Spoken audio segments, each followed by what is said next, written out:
A reading from the first letter of St. John. Beloved, the way we may be sure that we know Jesus is to keep his commandments. Whoever says, I know him, but does not keep his commandments is a liar, and the truth is not in him. But whoever keeps his word, the love of God is truly perfected in him. This is the way we may know that we are in union with him. Whoever claims to abide in him ought to walk just as he walked.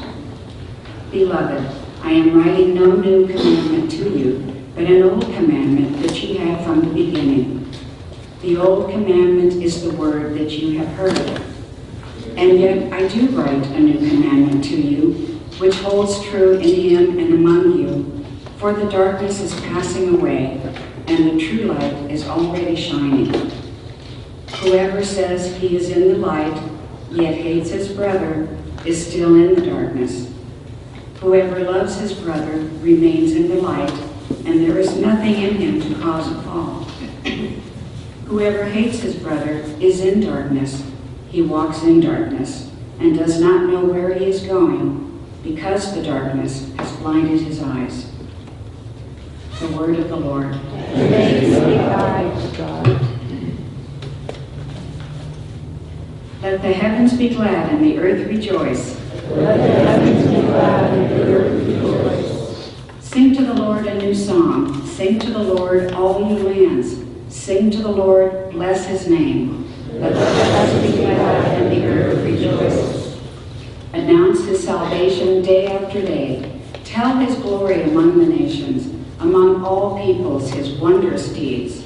Let the heavens be glad and the earth rejoice.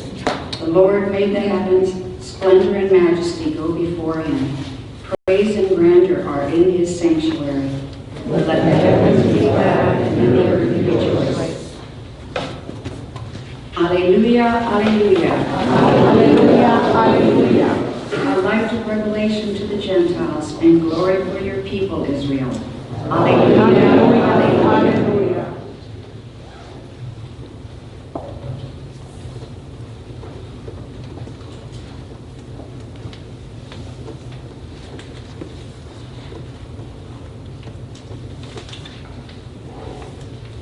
The Lord be with you. And with your spirit. A reading from the Holy Gospel according to Luke. Glory to you, O Lord.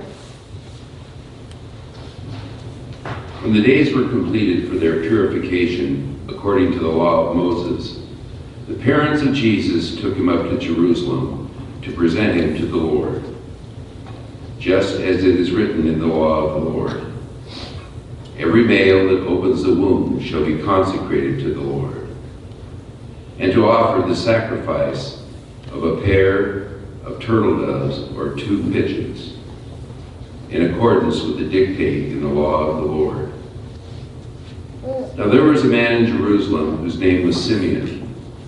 This man was righteous and devout, awaiting the consolation of Israel, and the Holy Spirit was upon him.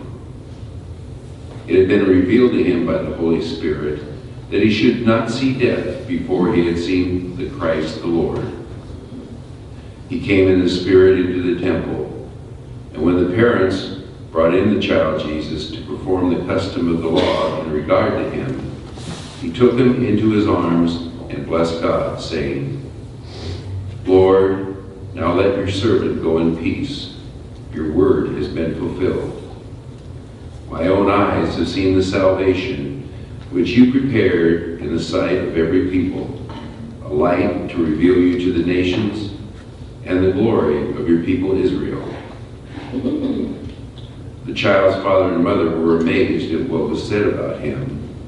And Simeon blessed them and said to Mary his mother, Behold, this child is destined for the fall and rise of many in Israel, and to be a sign that will be contradicted.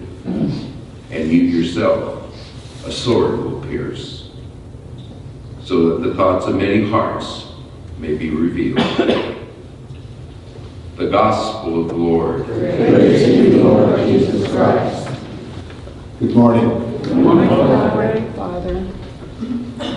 I certainly found myself challenged between the first reading and the the gospel for today. The first reading focused on the great commandment, especially the second part, to love our brother and sister. And John used very simple language, equating light with love and hate with darkness. And I didn't find that hard to be true. I mean, when I'm in a place of love, everything feels brighter and good. I'm not often in a place of hate, but I certainly have stood in places of dislike for other people. And when I've stood in those places, I've experienced darkness, not light. So I think the first reading is very easy to identify with. Light and love, darkness and hate, dislike, aversion, distasteful, mildly offensive, whatever word you want to use. They're all equated with darkness. And then we get to the gospel in Simeon, and especially when he makes his great proclamation. God has shed God's light to the nations. Keeping in mind, light is love. And that means that God's love is extended to the nations, to all people of all time, everywhere. At that point in my prayer, I was exhausted.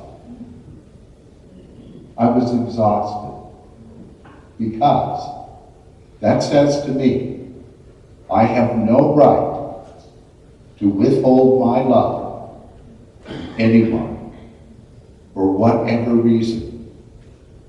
If God is gracious enough to shed the light of God's love upon all peoples of all times, how would I be arrogant enough to withdraw mine? And yet, Marlin John has been arrogant on more than one occasion. I'm striving not to and growing because I'm learning to believe love is light and anything less than that is darkness.